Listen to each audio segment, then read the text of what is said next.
Hey loves, I'm Danny, one half of Green Hawk Sanctuary.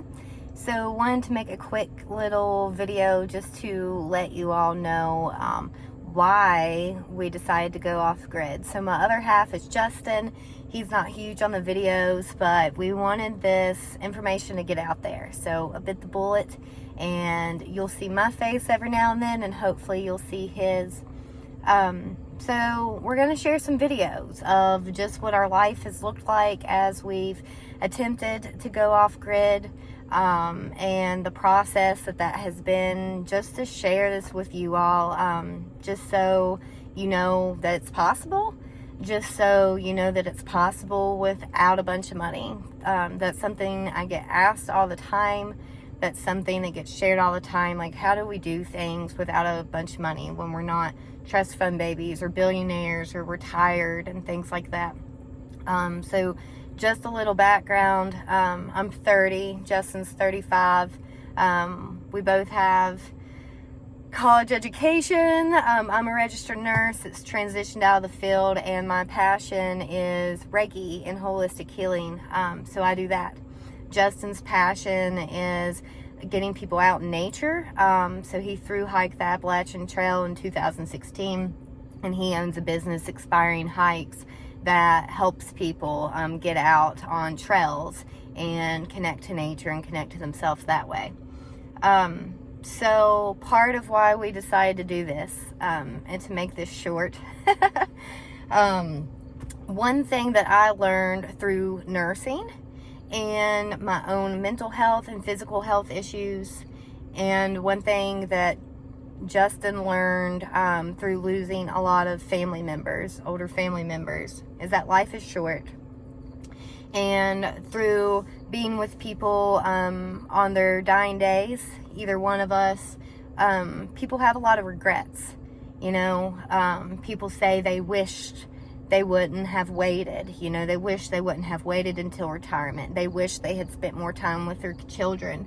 They wish they had made more time for the things in life instead of just survival mode, right? Like, instead of just working for someone on that hamster wheel and living day in and day out in that way, and missing children's functions because of work, or missing opportunities because they had to make the mortgage, and all that being a human presents to us.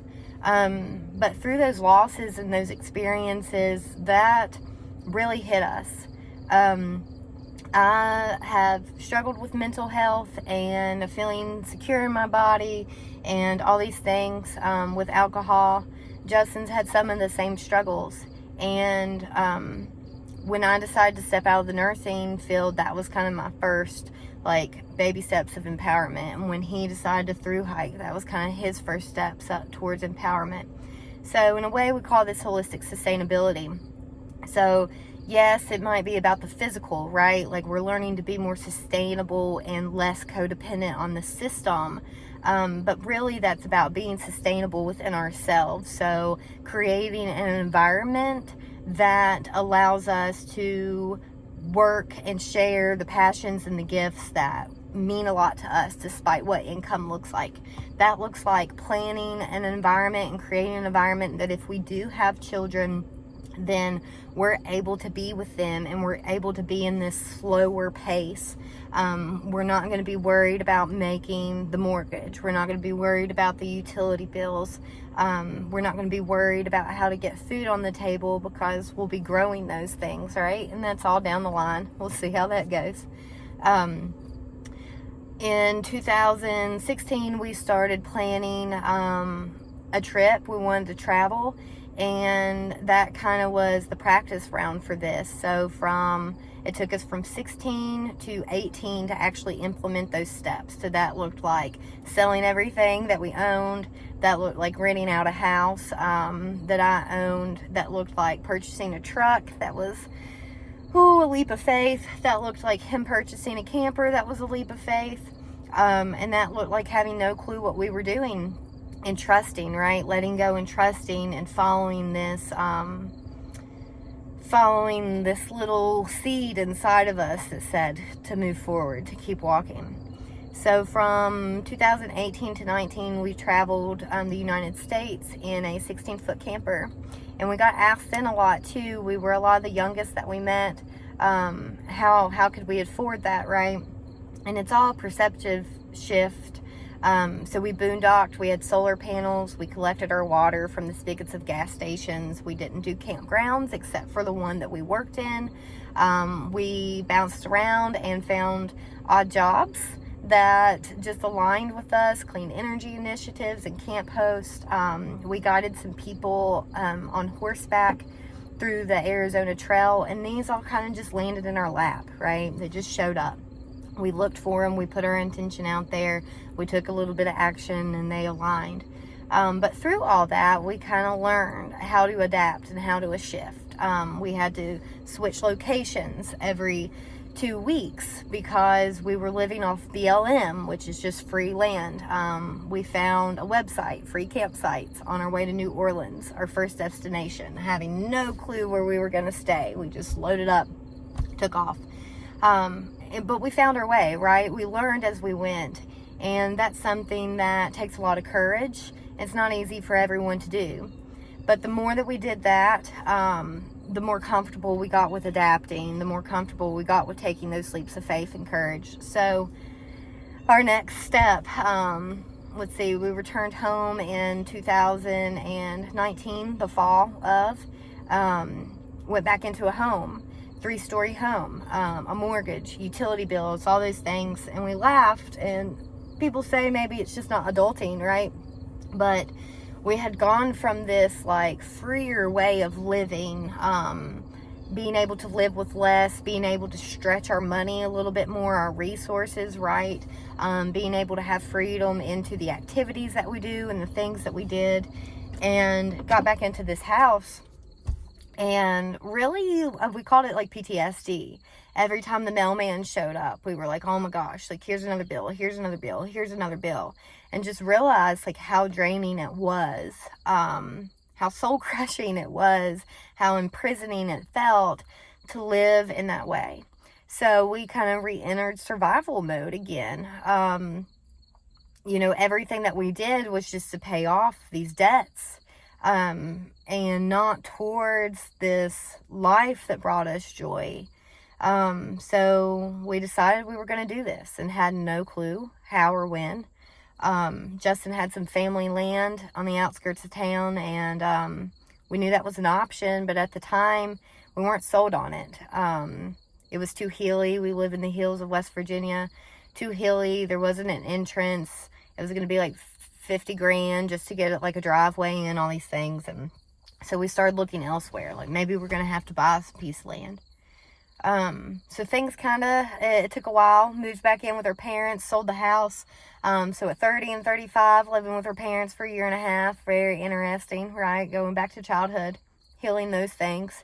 But things started showing up. So Justin stumbled across a old forest road. And well, the original interstate that came through our town, horse and buggy. And while it had been grown up, we decided like it entered the land, so we can do this. So we started using our resources. Let's see, we're in late September of 2022.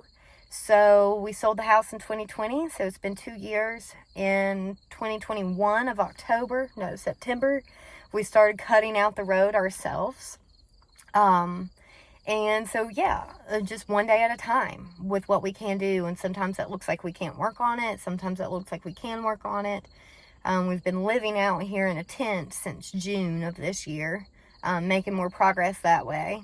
We've had ideas and plans and had to shift and all that jazz. And so, these videos are just going to be kind of sharing with you those shifts and sharing with you what we've learned. And if you're ever interested in this, then, you know, you can take this information and utilize it towards what your own journey looks like and all that jazz. It's been fun. It's been interesting. It's been stressful. Both of us have gone back to work part-time, but doing things that bring us joy. So, part-time, I'm working at a dog kennel, and part-time, he's working at a golf course. I feel like I'm going to sneeze. On top of our Reiki and on top of the inspiring hikes, but part-time, so that we can still have the space to implement these things. I will share that it was important to us to reduce and reuse. So a lot of the things that we're building with are recycled. They've been gifted to us, which is an absolute blessing. That makes things look a little different, though, than like just being able to go buy what we need or what we want in a moment, because those finances aren't there, and we need to be able to use those finances towards the things that we cannot be gifted. So it's been a lot of learning to sit still and to allow those things to come to us, a lot of learning to receive, a lot of learning to trust in ourselves. We have a lot of people that tell us we're crazy. We have a lot of people that tell us we can't do it. We have a lot of people that tell us how we should do things and all that. And so it's also been about trusting ourselves and following that guidance. We've done a lot of research through Earthship, so Earthship Biotexture, and I can put that link down here. We've done a lot of research on cordwood. We've done a lot of research with Who Manure, and I can't remember the man's name with that book, but I'll link it down below. So anyway, yeah, I hope you enjoy these videos, and even if like off-grid's not something that you can do or feel called to do, if you're interested in these, just allowing this to be like a testimony to it's okay to experience trial and error. It's not failure. We learn every step of the way. It's okay to take leaps of faith. It's okay to do something out of the ordinary. It's okay to follow your inner calling. Yeah, so we'll see you in the next video.